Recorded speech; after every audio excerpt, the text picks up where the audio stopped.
Everybody. Thank you for joining us for this conversation on crypto kiosk scams. My name is Jared Calfee. I'm the State Advocacy Director for AARP Virginia. I want to quickly introduce our other guests this evening. First, Delegate Michelle Maldonado. Delegate Maldonado has served in the House of Delegates since 2022. She represents Manassas, Park City, and parts of Prince William County. She was also the House patron for HB 665, which established the regulatory framework for cryptocurrency kiosks here in the Commonwealth that we're going to be discussing here in just a little bit. So thank you for joining us, Delegate Maldonado. We also have Francoise Cleveland. She's a Government Affairs Director for AARP National Office, where she directs public policy to strengthen financial security across the nation with focus on state and local taxes, consumer protection, and fraud. She is currently leading our nationwide efforts on regulating and putting fraud protections in place around this crypto kiosk industry. And in fact, she just very recently received AARP's Bodiford Award for Excellence in Advocacy for her tremendous work on that campaign. So we're very lucky to have her tonight. Thank you for joining us, Francoise. We also have Liz Buser. She is AARP's Senior Advisor for Fraud Prevention Programs, and she is here tonight to answer any questions that the audience has about AARP's Fraud Watch Network. So thank you for joining us, Liz. In terms of the program tonight, Francoise is going to talk to us a little bit about this issue, give us a little bit of an overview and understanding of it, a lay of the land. And then Delegate Maldonado is going to talk to us a little bit about the bill that was passed and signed by Governor Spanberger here in Virginia this year. And then we will open it up to your questions. You can put questions in throughout the course of the webinar, but we're going to get to them all at the end. I'd ask that you put questions in the Q&A and not in the chat. So put your questions in the Q&A, and we will get to as many of them as we have time for near the last 15 minutes or so of the webinar. All right. And so with that, I will turn it over to Francoise. Take it away. Good evening, everyone. Thanks, Jared, for the warm welcome. I'm going to share my screen here, and if everything goes well, then you should be able to see that. Everything look good? All right. Got it. Perfect. So I appreciate the opportunity to be on this webinar today to talk about cryptocurrency kiosk fraud. I think the first question I usually get is, what's a cryptocurrency kiosk? And that definitely was when we started working on this 2.5 years ago, that nobody quite knew what it was. And that was the first question. And it's a machine that looks like a bank ATM, but it's not. And it doesn't offer the same protections as one. They can be found in your local grocery stores, your convenience stores, even your mall. I've even heard of one being found in the campground. And they allow you to convert cash into cryptocurrency and are used by criminals to get your hard-earned money. So let me show you what this crime looks like from a CNN report. No. You are watching a victim get scammed. They're scamming you. No, they're not. One of thousands of Americans caught in a growing global crime spree that's no secret to police. This is the police department. I don't care. Or even store clerks. A lot of people have been scammed recently. From Georgia. Somebody on the internet, some scam caller told them to do this. To Massachusetts. What did they tell you to do? Take $31,000 and then put it into Bitcoin. Oh, no. Texas. I know there's been elderly ladies feeding thousands of dollars into the cryptocurrency machine. Please, I have to bank on the phone. I'm in danger. Okay, no, you're not, ma'am. And Ohio. How much money have you already sent to them? $10,700. Jesus Christ. Man.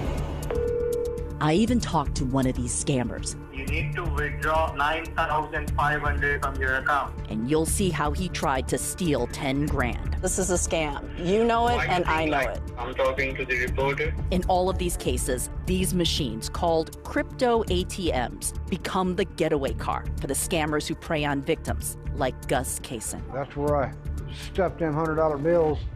It would prompt you for everything that come up, and I had him on the phone too. Had you ever seen this before? Never been here before, never been here after.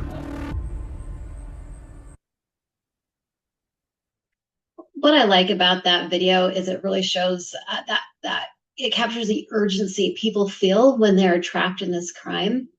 Now, while there are hundreds of different types of scams out there, there's only a handful of ways that criminals can get money from their victims.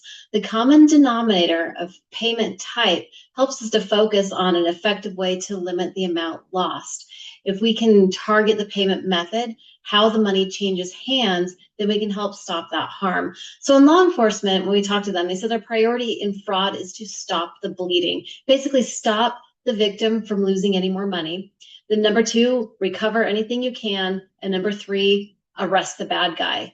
And by targeting the payment methods used, we can help stop that bleeding. These kiosks are attractive because they provide a fast, irreversible way to steal money with little chance of intervention by somebody else. The next thing I hear people say is, oh, I don't think we have any of those around here.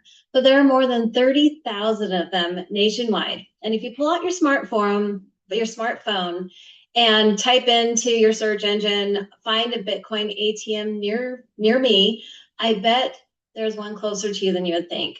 I was actually talking to some folks the other day from another state, and they were actually telling me that they actually have one in their state capitol building.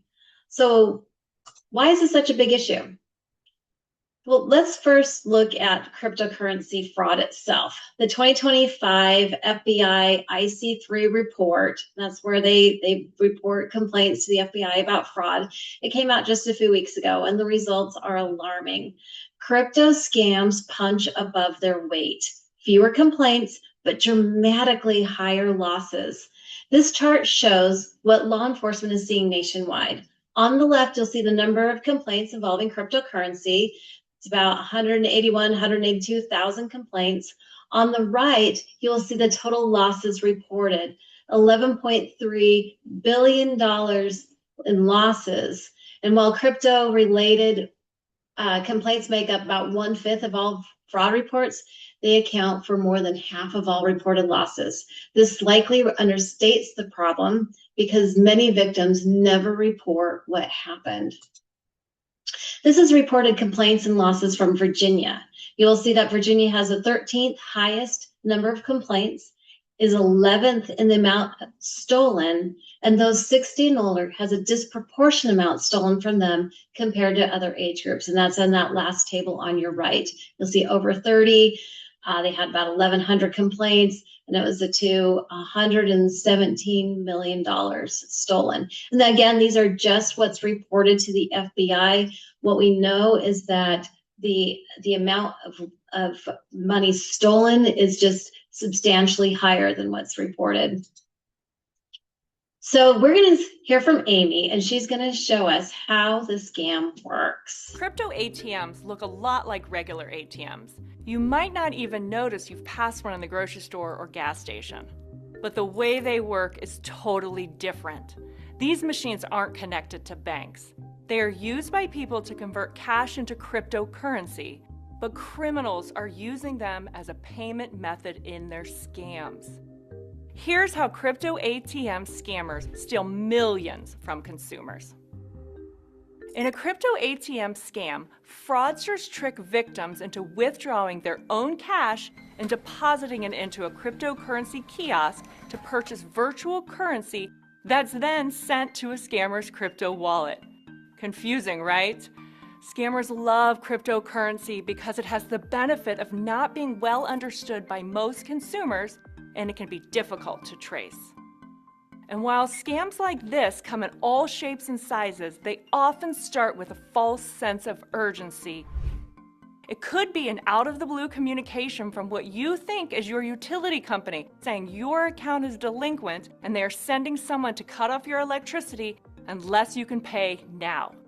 Or it could be from someone claiming to be from your bank, saying someone is actively hacking your account, and the solution is to move money out of it and into another account now. The list goes on, but the next step is the same. They direct you to withdraw a certain amount of cash from your bank and head to the nearest crypto ATM. They might even give you directions on how to get there. So helpful, right? Then they give you specific instructions on how to deposit the cash into the machine and send it. Once you complete the transaction, you might think you've taken care of your problem, but the reality couldn't be farther from the truth. What you've done without realizing it is you've converted your money into cryptocurrency and given it to the criminal. Once that transaction happens, the scammer stops communicating with you, and you start to realize it was a scam from the beginning and your money's been stolen. Because cryptocurrency is not backed by any government institution and transactions can be tough to trace, the chances of getting your money back are slim, which is a big benefit for criminals who steal millions and dodge law enforcement. The bottom line is that no bank, business, or government agency will seek payment through a crypto ATM. So protect yourself. If you do get an urgent message from your bank or a utility or even a friend, contact them directly. If the message didn't come from them, disengage. Any problem that must be solved with money sent through a crypto ATM is a scam. Full stop. For more information on cryptocurrency and scams, go to aarp.org/cryptofraud. Isn't she great? You may have seen her on Good Morning America, the live show with Kelly and, I can't remember her husband's name. Anyways, but she's talking about fraud all over the place, and she's just a fantastic asset for AARP. Crypto ATM. Hang on, there we go. So let's look closer at the FBI fraud data. Now, looking specifically at crypto kiosk fraud. If the previous FBI data shows that crypto fraud punches above its weight, this slide shows where that punch is landing. In 2025, the FBI logged around 13,500 crypto kiosk complaints and $389 million stolen. Complaints rose 23% in a single year, but losses jumped 58%, which tells us the harm is intensifying, not spreading, or not just spreading. And here's the part that really matters for this audience. 76% of those losses were experienced by adults 60 and older. And this chart shows how those losses are distributed by age. And you can see that the 60 plus category dwarfs every other age group.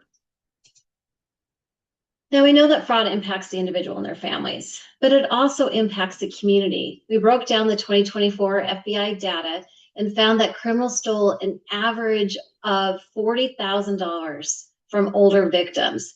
And so we put that into numbers like, how does that impact the local community?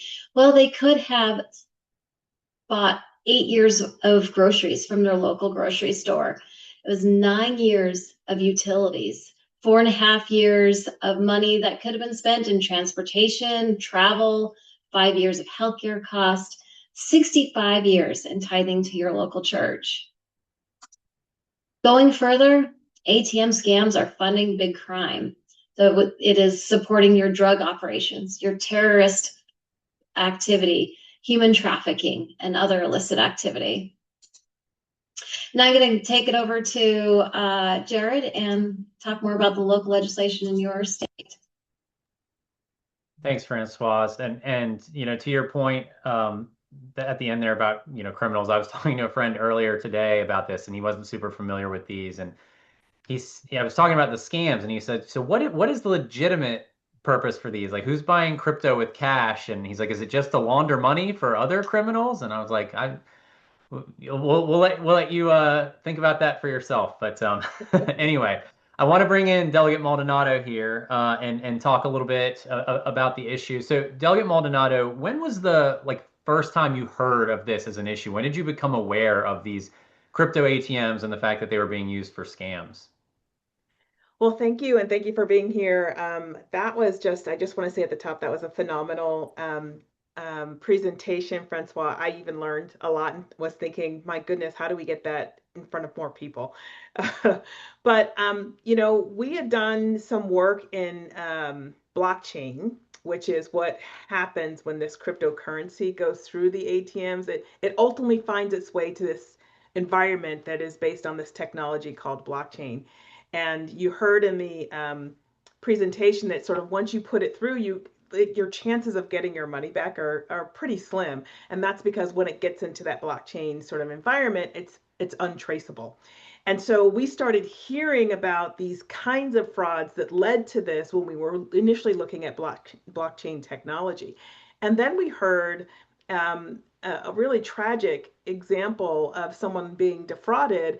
I think in Fairfax County and then out in Roanoke, anywhere from $15,000 to $250,000. And so we knew immediately to check to see what kinds of protections were in place in Virginia, and we didn't have much. And so we knew we had to do something. Yeah, that Roanoke story I remember was the first incident that I heard in Virginia about it happening. And I actually love telling that story because sometimes when you talk about frauds and scams, you'll hear, younger people say like, well, the older person fell for it. I wouldn't have fallen for it. And in this case, it was a grandmother putting money into the crypto kiosk. Her daughter came and was helping her put money into the crypto kiosk. That's And it's right. not because either one of them is dumb or foolish or gullible. It's because when you are called and told you owe this money, you're going to go to jail, like your mind kicks into panic mode and logic just goes out the window. And that's the case for people of all ages. And so, $15,000 later that they'd fed into this machine, they both kind of realized, wait, something doesn't make sense here. Something isn't right. And it's too late to get any of that money back. So tell us a little bit about the development of this legislation that was passed this year and kind of where it came from and how it was put together. Well, we worked, I worked and partnered with a senator, Senator Saddam Salim, so that we could work together in both chambers of the General Assembly. And one of the reasons we do that is because we think we have, really, if it's legislation we think is really, really important, we want to carry it in both chambers so we can make sure it has the greatest chance of passing. And so working together, we work with you, Jared, AARP, and with members of the cryptocurrency industry. And of course, you can imagine there were lots of variations of the legislation. The way it ended up was not how it was originally introduced. And there was a lot of negotiations. And I will tell you that I think that where we ended up is a good place in Virginia for a Commonwealth, for a state that didn't have any regulation. And we can get into a little bit about what's in there in a moment. But I will tell you that there was a lot of pushback from industry around sort of capping the fees, because when you use these kiosks, there are fees associated with them. And those fees were pretty high. They could be in the 21%, 25% of the actual value of the monetary transaction. So these are really high fees. And then it also looked at, disclosures to help people understand. And so throughout, we were trying to figure out a way with a consumer protection lens of how to protect the people who weren't sophisticated financiers who had legitimate reasons, because there are some people who have legitimate reasons to use these kiosks. Those folks tend to use it because Bitcoin, crypto, it's not regulated in the same way by the federal government. So a lot of times people have to use these kiosks to be able to manage their money. But for the vast majority of us, that is absolutely not the case. And I think I saw something where somebody asked in the question, like, why can't we just ban them? Why can't we make them illegal like some other states have? And it's because there are some legitimate uses. And based on the data that we discovered during the whole process, it's about a 2%, and Jared, you can correct me, somewhere between 2 and 3% is the percentage of the fraud that happens in this industry related to this specifically. And our argument was, thank God that's all it is. But you know what? If you are a victim within that 2 to 3%, that feels like 100%. And so our job is to make sure not only do we prevent that 2 to 3% from increasing, but we minimize it and reduce it as best we can. Yeah, I remember that was a big talking point of the industry, was that if you look at all of the scams happening in cryptocurrency, crypto kiosks are, but a small part of that. That is true, that there are lots of other scams out there involving cryptocurrency that have nothing to do with cryptocurrency kiosks. But I would note that, this is a relatively new and growing industry. And so you expect to see that become a bigger piece of the overall crypto fraud puzzle. Right. And also, when you look at the percent of transactions that are fraudulent within this industry, it's fairly shocking. There have been some analysis in other states where, they take a look at a crypto kiosk and track it over time, and they would discover that, it was like 90+% of the transactions were part of some kind of criminal activity or scam. I mean, it was it's pretty startling, some of those numbers. And it seems like the more we find out about this industry, the more troubling it is. And to your point about the fees, that was the other thing was, I remember when they were presenting to the Joint Committee on Technology and Science, who worked, on developing the initial draft of this legislation. They had basically said that anything lower than a 15% fee, they couldn't operate. That was the minimum within their business model to be able to even be able to function. So, on top of the other risks with using these kiosks, you're also getting a much worse deal in terms of the fees you're paying than if you just buy cryptocurrency online. So, absolutely. Well, I think if go ahead. Jared, if it's okay, we can talk about sort of where we landed with the fees and what protections we put in place related to those fees.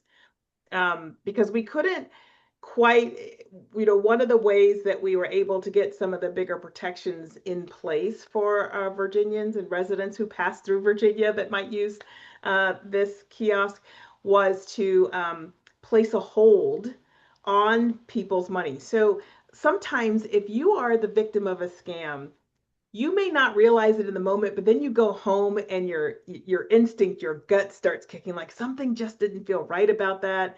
And you might realize it after you've done it. And so what we were able to do is to require these operators to hold the money for 48 hours. And that gives you time to say, you know what, that wasn't right.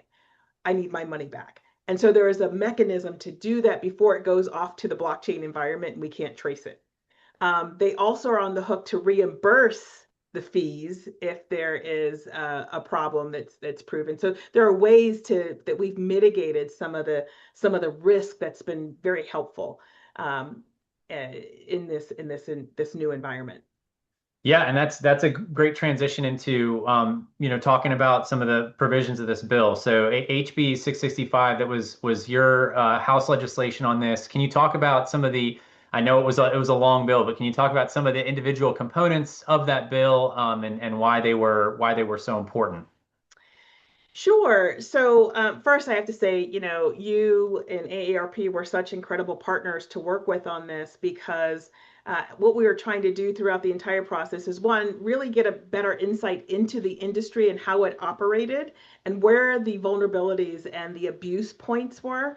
And then also with your help and the information, the data that you all have as AARP, it really helped us to inform what pieces of legislation that we really needed to stand firm on to protect Virginians. And so keep in mind that before this legislation, there was really nothing strong enough on the books to prevent this. And we've done some other consumer protection work where you would think, oh, well, that's illegal. They stole my money.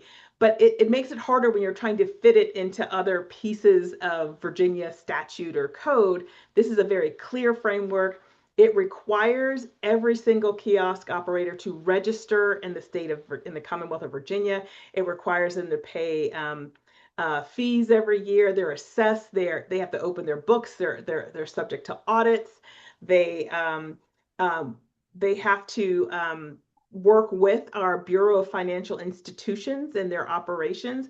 It's really, really, I'm sure don't think it's wonderful, but I think it's wonderful because we're going to have more transparency.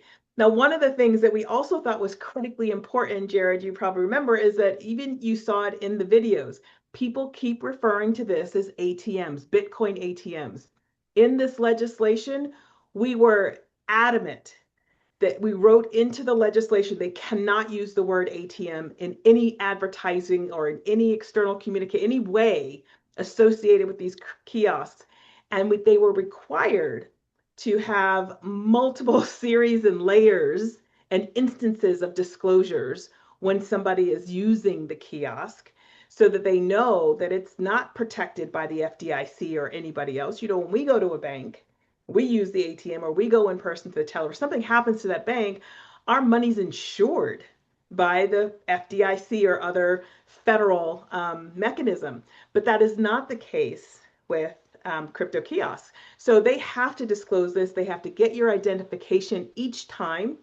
And one of the things that I think was really helpful that AARP and you, Jared, helped us with was to really understand the behaviors of new users versus experienced users, right? So new users were the ones where you would see a lot of the instances of scam happening. And so we were able to put in sort of holding periods and limitations for how much the value of or the limits of the transactions could be if you're a new user, and what monthly transaction limits could be. So for example, for a new user, a daily limit of money is the max is $2,000. And for an experienced user, it's 5,000. But even though, as we know, there are anywhere, depending on what month we're talking about, anywhere between 28 and 31 days in a month. And if you add 2,000 times 28 or 30, that could build up. But what we did to also protect folks in this bill was to make sure that the monthly caps, the monthly limit, could not exceed $10,000. Now, if you think of some of the scams, they are tens of thousands and even the hundred thousands of dollars. So this really helps to mitigate. And also because of the pause points, it gives people the opportunity to figure out, I think I may have been the victim of a scam and I need to get my money back, and have the opportunity to potentially do that.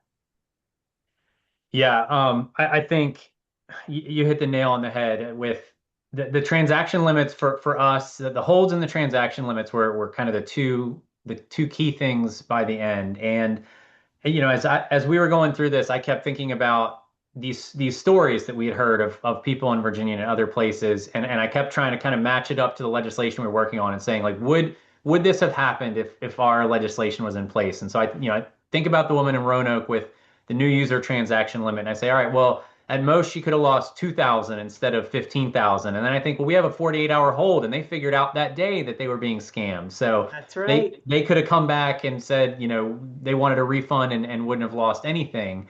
We talked about that. I remember at the end of the conversation around this, that monthly aggregate limit was kind of like the big that was a sticky point.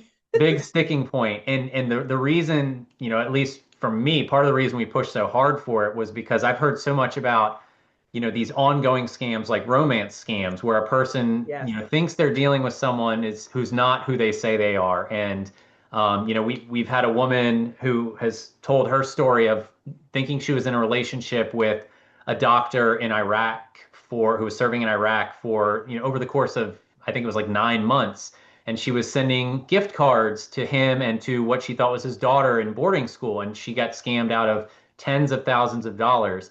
And I kept thinking in my head, that could just as easily be, done with a crypto kiosk. Like, this is how I'm overseas, this is how you're gonna send me the money, and you get one of these long-term scams. And so that monthly limit makes it so that you could still lose money, but it would at least be more limited, where you're not gonna just get totally wiped out because of a couple of weeks of, bad decisions, basically. Exactly right. And, as you noted, because of the 48-hour hold, I think more people would be able to recover everything, including the fees, in those instances where currently, before this goes into effect, that's just not the case necessarily. Yeah, absolutely. Well, is there more, that you think needs to be done on this issue? Is this legislation that we did this year? Do you view this as like a finished product and a finished structure, or do you think this is something that'll need some fine tuning in the future or more action? Yeah, if only we could pass legislation, it would just be good forever. I think that what we need to do is, because it needs to come into effect, we need to see how it works so we can start to see where the vulnerabilities, where the gaps are, where we might need to fine tune it. I generally like to pass something like this that's a little bit comprehensive and let it sit for a year at least, maybe two, but at least a year, to see how is it working. And it is not uncommon to come back and kind of fine tune and shore it up, because we inevitably find some things. And let's be honest, this is technology. As the technology evolves, as the sophistication of the scamming tactics evolve, there may be more work to do. I would envision that there is, but information, being informed, and questioning and trusting your gut is always a really good foundation to have as we start to put these little pieces in place. Yeah, that's the unfortunate thing about scammers, is they're always evolving and getting better at what they do. So we're always having to stay on top of So true. of them and protect people. So minor tangent here, but because we're talking about fraud, would you be able to talk a little bit about, you also had some gift card fraud legislation this year. I'm sure people would like to hear briefly about that as well, just because it's also looking to protect people from a very common type of fraud. Absolutely. So, I think it was last year or maybe the year before, you and I worked on Larry's Law, which was to help prevent against financial exploitation of our elders and vulnerable adults. And that was people who were getting scammed and people who were wiring money to places, right? So we worked on that. At that time, we were also asked to do something about gift cards, and we just didn't have capacity. So it came back around, and gift cards, uh, many people, if it hasn't happened to you, you probably know somebody or know of somebody who was scammed or caught up in a gift card scam. And what happens a lot of times, you just mentioned, Jared, about somebody who thought that, the boyfriend scam, they thought they were sending it to them, it was sending it not to them, not to their daughter in school. In fact, just a couple of weeks ago, there was an incident with a comedian who's in his 20s, I think, Matt Rife, and this woman who was in her 60s. And some scammer had used artificial intelligence to make videos of Matt as if he was talking to this woman. And she fell in love. They were going to get married. She was sending him all kinds of money using gift cards to buy a house, to take trips. It was incredible. And the only reason there was an intervention is because her daughter was really concerned about what was happening. But let me tell you, I think my heart goes out to folks because these folks are so sophisticated that it feels very real and it feels very legitimate. So I always say to people, I understand that you may feel hesitant to come forward. You may feel embarrassed, like, how could I have possibly fallen for that? When I say it out loud, I hear myself and I'm like, of course that's not real, but it doesn't feel like that in the moment. And so there's got to be a lot of grace we give each other. And that's why the education is so important, so we can kind of check ourselves and check one another. So this bill was to do exactly that. Now, Virginia's code didn't have really anything for gift cards, and there was a lot of conversation about where do we put it? Do we create a whole section, a new section in the Virginia code for gift card, or can we put it in the credit card fraud sections of the code? Long story short, that's where it ended up, and I'm glad it did because that had more teeth. We've got felony, misdemeanor charges. We've got sort of fees and fines up to $1,000. It really does also include a component that says that if you sort of intended to fraud, alter, or tamper with those gift cards, you can see them in the stores or its packaging, that you're also guilty of gift card forgery. So there's a whole bunch of penalties that by putting it in the credit card fraud section of the code, that has got a lot more teeth to it to protect people. Thank you, Delegate. Yeah, it's a good bill. AARP was happy to support that one as well. We get to work with you on a lot of fraud issues, which is great. And speaking of, as we said before, the scammers are always evolving and coming up with new things, and the work is never done in the fraud prevention space. Are any issues that you see kind of, coming down the pipe for next year? Any things that you're thinking about preliminarily for 2027 in sort of that fraud space that we need to kind of come back to? Yeah, this one may seem not as direct as these two, but I'm looking at how to address our data brokers, because data brokers are these organizations that capture a whole bunch of information about you and they build profiles about you. And it can be personally identifiable information. And then from those profiles, they can build upon those to create scam strategies. And so, and they've also done other harms that may sound familiar, because when our fellow legislators in Minnesota were assassinated or attempted assassinations, that information that got to their personal homes and such was compiled by data from data brokers. And so we see lots of harms happening around data brokers. So we're going to be doing some work with that.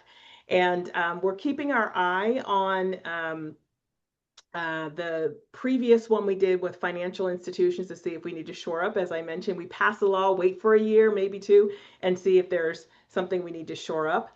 And because it's still early in the process, we also have conversations with folks like yourself and and others to see what are the pieces that we need to put on our slate for 2027, and we are in the process of that. Thank you for that, Delegate. Well, we look forward to continuing, the fight with you on this year after year. Absolutely. We'll never be done, but we'll keep after it.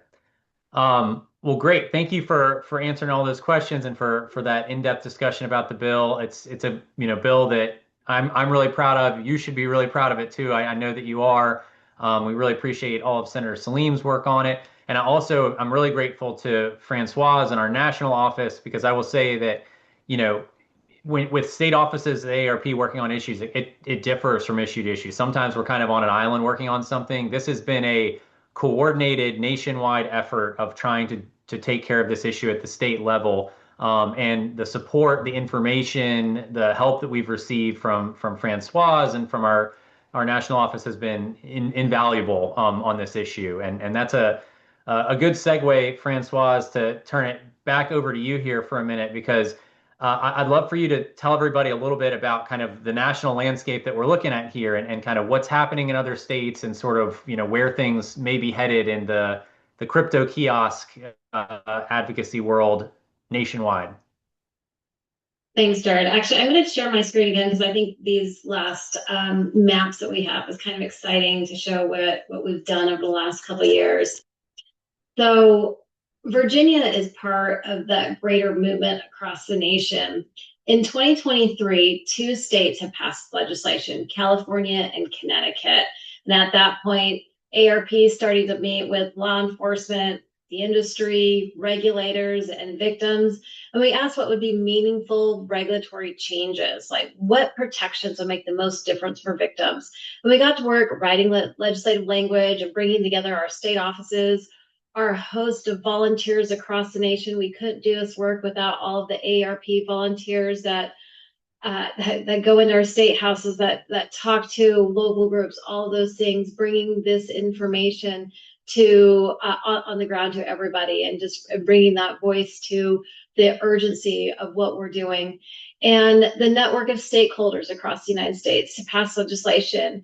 And I'm proud to say this is what the map looks like today. So at this point in 2026, with AARP leading the work, 29 states have now passed legislation, 12 just this year, like I said, including Virginia. Many of these provide the protections that we talked about, like state licensing, daily transaction limits, requiring receipts. That's one of the things that law enforcement said was so important to them, is making sure that there were receipts that victims could bring to them that give them the information where they can start an investigation. Refunds in cases of fraud, live customer service, having someone at those kiosk operators that they can talk to if there's an issue. So all of these things in these states have made a difference. It is making a difference on the ground. 2 states have even passed a complete ban. That's Tennessee and Indiana. Those bans are going into effect this year. And every state is actually working on this issue. So not all of them has passed it yet. I assume there's going to be maybe about 10 more states this year that will pass something. And those legislatures that are not in session this year, like your Montana, Texas, and others, those will be working on it in 2027. So exciting news there. And the last thing I wanted to talk about is, it's hard to spot a scam sometimes. So we've talked about, these payment methods and what we can do there. But the best thing that you can do, and what you can maybe take away from this presentation today, is that there are things that you can do to protect yourself. And we have a campaign going called Pause, Reflect, Protect. And when you get into a heightened sense of urgency from somebody, when you're asked to do something now, that you have that emotion that's playing on you to act now and do something that you may not typically do, pause, think about it, reflect, say, does this make sense? And lastly, protect. What we mean by that is verify this with somebody else, someone that's not connected to what you are doing at the moment. Call a family member. Find the information. If it's coming, you think it's coming from your bank, find an independent number outside of what they're giving you to call the bank and ask them, does this sound right? Is this really happening? There's a lot of scams out there with your government agencies, like your local law enforcement. Call your local law enforcement from a number you get somewhere other than that so that you can protect yourself from that. And Jared, I think we're ready for questions from here. Perfect. Thank you so much, Francoise. And I'll actually kick it back to you because this was touched on earlier that some states are now enacting these full bans. And I wanted to get your thoughts on that versus, more of a regulatory framework. And you think more states are headed towards bans? Like which way is the national tide going on this, do you think? That's a great question. When we first started this, we didn't have all the data that we have now. We just had those first couple states passing something. Then Minnesota was the third state to pass something. And what we found is that the numbers we're seeing from the Attorney General reports are just exponentially high in the 90% of fraud. All the transactions going through these kiosks are fraud related or related to money laundering, those types of things. Law enforcement has come to us over and over again saying, we have got to get these out of our communities because the protections that are in place, especially like in Minnesota, they're good and they're good to have, but we're still seeing a lot of fraud. And so Indiana this year, they started with a bill with some of those consumer protections. And when they heard from the victims in the state, they thought it was best in their state to pass a complete ban. In Tennessee, same thing. Now we're seeing Minnesota also coming to a full ban. I think it's passed both their House and their Senate to do a complete ban. Hawaii, as of yesterday, put a ban on all deposits, cash deposits into their machines there. And I think we're going to see more of a trend to go that direction. We're seeing a lot of cities that are actually passing bans as well. And I think that we're going to start to see, even if it's not a complete ban, but a lot tighter restrictions on these machines. Thank you, Francoise. The next question, and I can answer this, was when do the new regulations go into effect? And this is for the Virginia bill. And they actually go into effect next year on July 1st. And that was at the request of our State Corporation Commission. And Delegate Maldonado, you can jump in and confirm that that's actually the case. But I think they asked for additional time to be able to promulgate the regulations. Wasn't that how that conversation went? Yeah, that's correct, because they have to create the entire infrastructure because it doesn't currently exist in the Commonwealth. So they have to get all the systems in place, the processes, the ability technically to be able to process, to be able to bill, to be able to audit, to be able to enforce. They need time to do all of that. And they were the other big partners in this bill. Thank you, Delegate. And I didn't say this at the beginning of questions, but we are taking audience questions now. So if you have questions, drop them into the Q&A. If your question is for Francoise or Delegate Maldonado specifically, you can put that at the beginning of the question just so we know who you're addressing it to. We've got several in there right now, but please feel free to enter your questions in.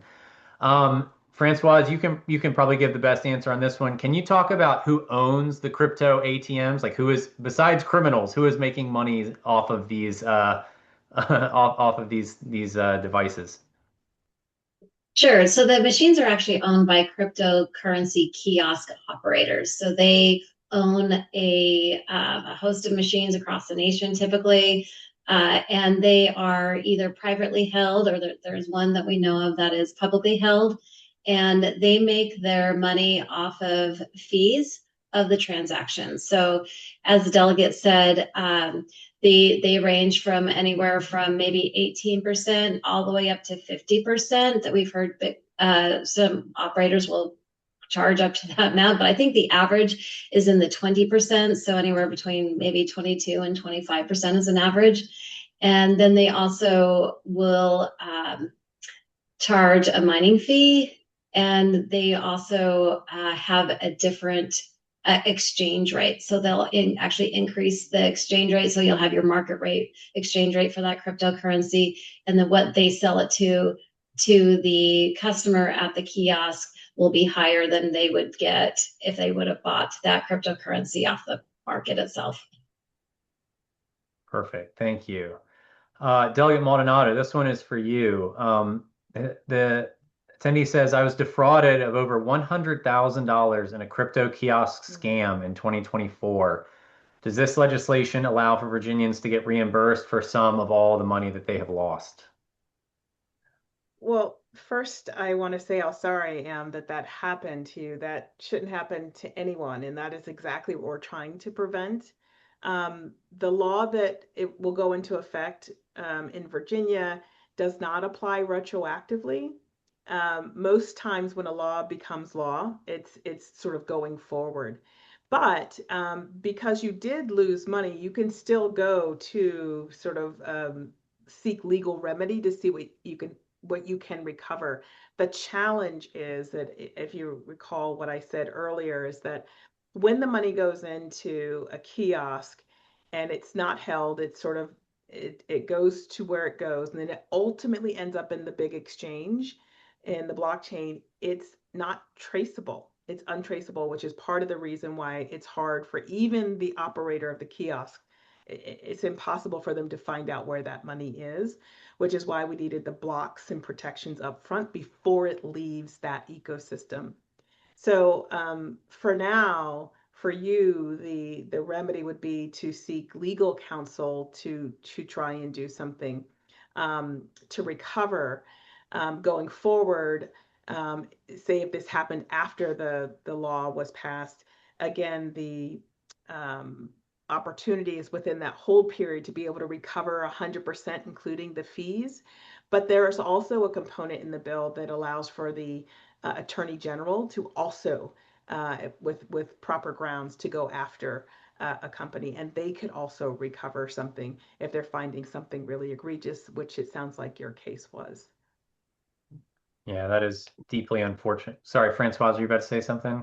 Yeah, I was just going to say, one of the things that is important here to understand if this happens to you is the urgency of reporting what happened to law enforcement, taking the receipts, anything that you have about that crime to your local law enforcement, who can trace the transaction. And very, like Delegate Maldonado said earlier, it's hard to get any money back. But the first step is to keep your documentation, get to somebody as quickly as possible, and like I said, give them all the information that you can to get them to help to start that investigation. Can I also add one thing? I think as part of that, I'm not sure about other states, but our bill was modeled after some of the elements in other states. This bill requires them to have live customer service from 8 a.m. to 10 p.m. at night. So I also think if something like this happens, call that number as well. Take all of your stuff and go to law enforcement, as Francoise was saying, but also create a record with them noting what happened. And so that you sort of have at least that part covered as you move forward. Yeah, that's a great point. And it's so unfortunate that happened to you, and I'm very, very sorry to hear about it. And like Francoise was talking about earlier, that not just within these kiosks, but the crypto industry at large, the reason there is so much fraud is because of how anonymous, how hard to trace all of this is, because of the fact that, like she said, governments don't back these as currency in the same way. So it's just a it's the Wild West in a lot of ways. And we talked about that with the kiosks, that it was really the Wild West in Virginia with these kiosks because there were no rules that they were operating under. And so we're kind of building the plane as we fly it in some respects with this whole industry and how we regulate it. Next question, I'll put it to actually both of you. What can a potential victim do if they suspect a scam before they take any action? Who can they check with when someone requests money? And Francoise, you want to kick us off?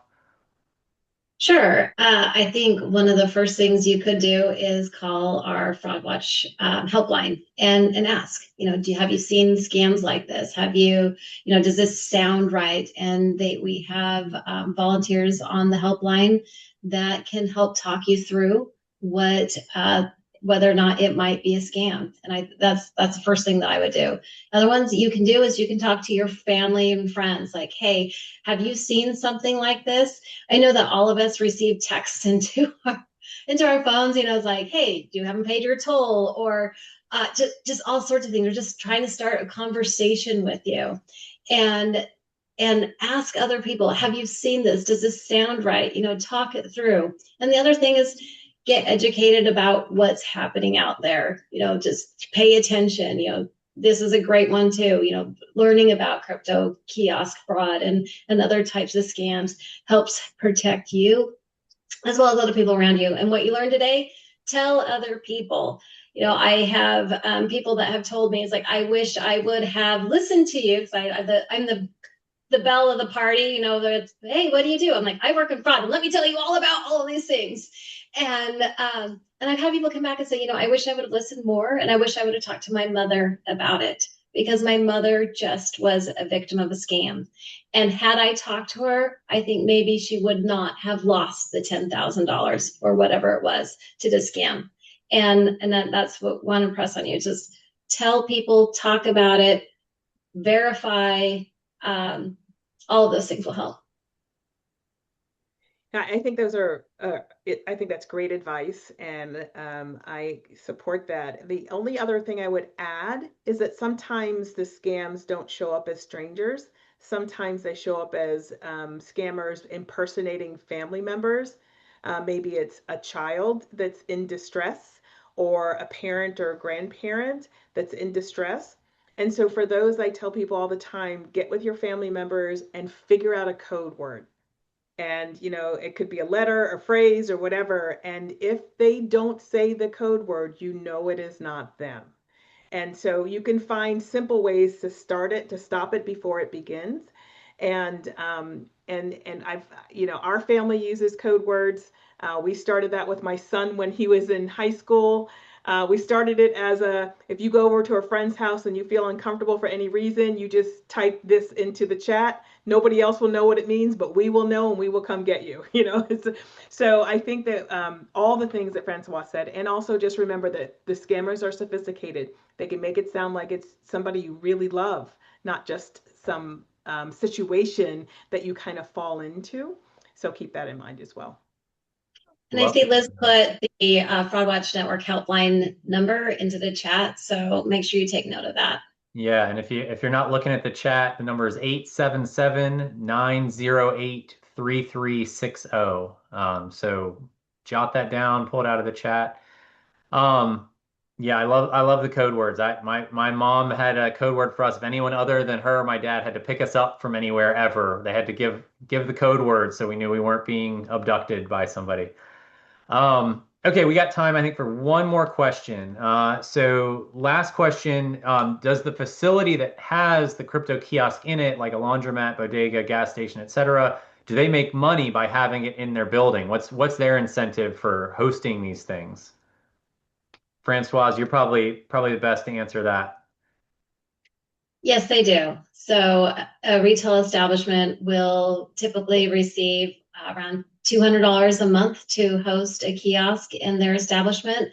Some of the retail locations will either, in addition to, get a percentage of the traffic that goes through, the transactions that go through the kiosk, or they might get that in lieu of that monthly fee. So yes, they do make money off of them. Has there been, I haven't heard of anything like this. We haven't done anything to try to engage with these like places and encouraging them not to host these in their facilities or anything like that, have we? That hasn't really been a part of the work at this point that I'm aware of. What we have done is educate the local retail establishments. So we have gone in and brought in materials about training for their front end staff. If you see this, then try and talk to the person. Try and ask them to talk to a family member instead, try and put a little bit of friction into what might be happening, get them to stop and think about what's going on in what's happening in their life right then. So those are the types of things we've done. In other states, we've also have helped enforce the kiosk laws that are there. So we have, we have our fraud fighting fraudlets in Illinois that go into the stores and talk to the establishments about protections and as well as what the law says and in around the kiosk in that state. Nebraska is another one too. They go in and go from retail establishment to retail establishment, making sure that the fraud displays, the fraud warning displays are there and readable, and they're following the local ordinances in the cities. So we've done a lot through that. Awesome. Yeah, I know the Virginia Retail Federation was a good partner on the gift card legislation that we were talking about earlier. So it might be worth a conversation with them at some point and figure out if there's a way we can, tackle this further together. Mm-hmm. All right, Delegate Maldonado, any parting thoughts before we wrap up here?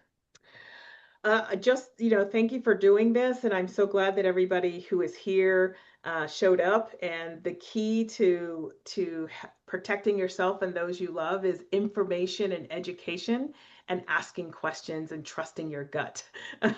So all the stuff that you used, when we walk around to places, the airport, the bus stations and the train station says, see something, say something. And so the same applies here. If you experience something, say something to somebody other than you and the other person in that transaction, because it could save so much for you and those that you care about.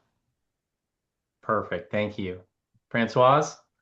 And I would follow that up and report. Don't be afraid to report to law enforcement. It's so important that, especially when you're in a state that has passed legislation, to be able to track what's going on. Is it working? Does it need fixes? What's happening on the ground is so important. So even if you don't believe that you will get your money back, it is still so important to report what's happening. Perfect. Thank you. Thank you both so much for your time this evening, for all the great information. Thank you to everybody who joined us. We hope you got a lot out of this, and we look forward to speaking to you again next time we do a webinar. So have a great evening, everybody.